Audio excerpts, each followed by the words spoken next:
basically, lobbying is the preferred mean of exerting political influence in rich countries, and then corruption in the poor countries. But when you say who are the lobbyists, if you take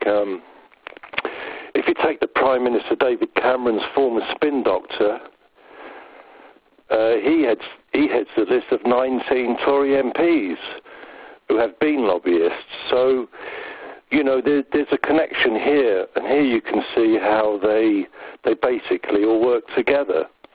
Lobbying doesn't always take the form of bribes or even campaign contributions. In many cases, lobbyists have expertise that politicians don't have, and can influence politicians by providing endorsements or by threatening to provide voters with damaging information about them or their policies.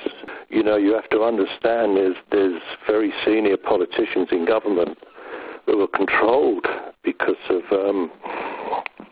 the money they're taking from these fake oil, gas and mining companies. Their names are listed.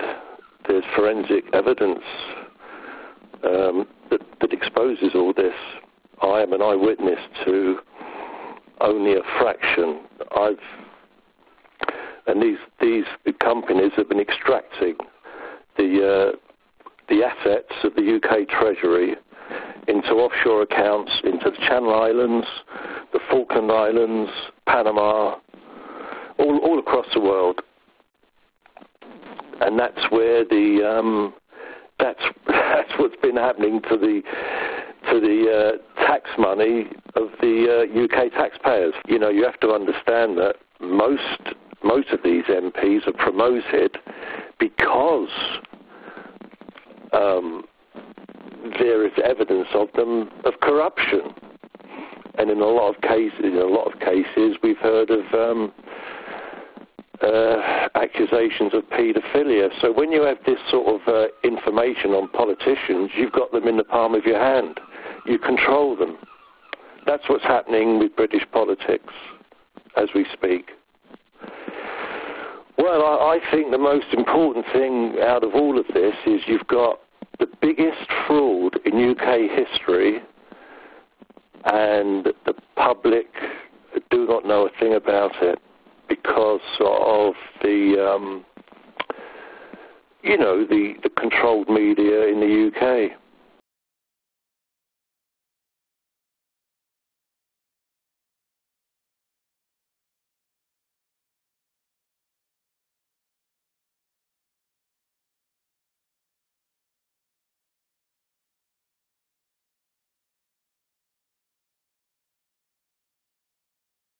Well, folks, the boss, Trey Gowdy, is back, and he's back with a vengeance.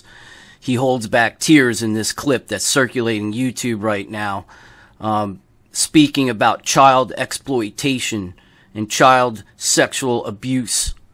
And he is passionate. He's holding back tears here, folks. This is good news for all of us, people that care so much about the children and want the pedos going down and eradicating them. So I was very encouraged by this, folks. Love this guy. He is the boss. Trey Gowdy. Enjoy, folks. God bless. And have a great weekend. I'll be talking to you soon. But Johnny and Judge Poe put their finger on it. More than anything else, we're united in our inability to get the images out of our heads. And Johnny's got them, and Judge Poe has them, and you have them, and any of us who did child pornography or child sex abuse cases. And it's not just the physical imagery of the abuse. It's trying to qualify a kid to testify. I mean, I hear the word children used.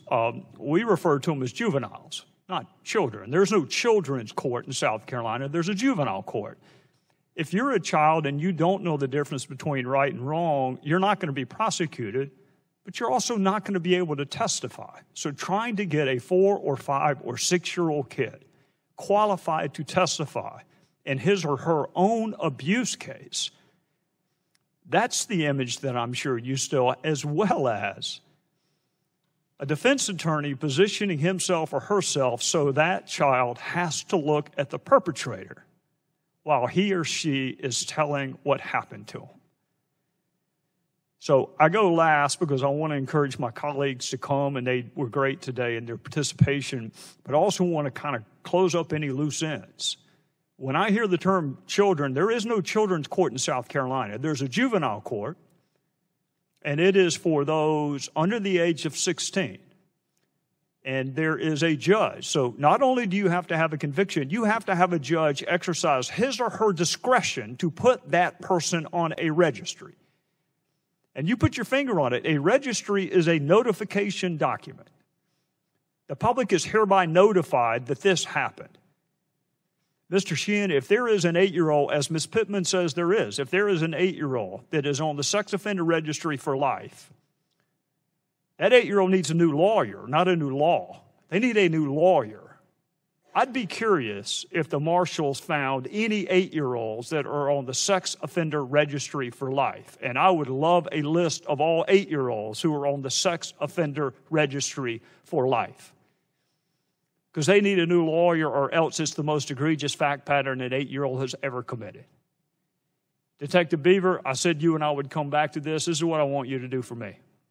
We won't do it today, and I got to get the permission of the chairman of the full committee, who's already not happy with me because I had him in California and not Virginia. But if we can work through that, this is what I want you to do for me. I want you to give me a list of the providers that are giving you a hard time. We may have another hearing.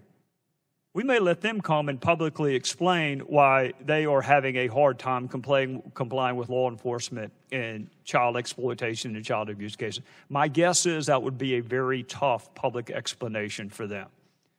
So give me the names of the providers that you're having a hard time dealing with. And I may not can make them do it, but I can make them come and explain why they're doing it. And my guess is they won't want to do that.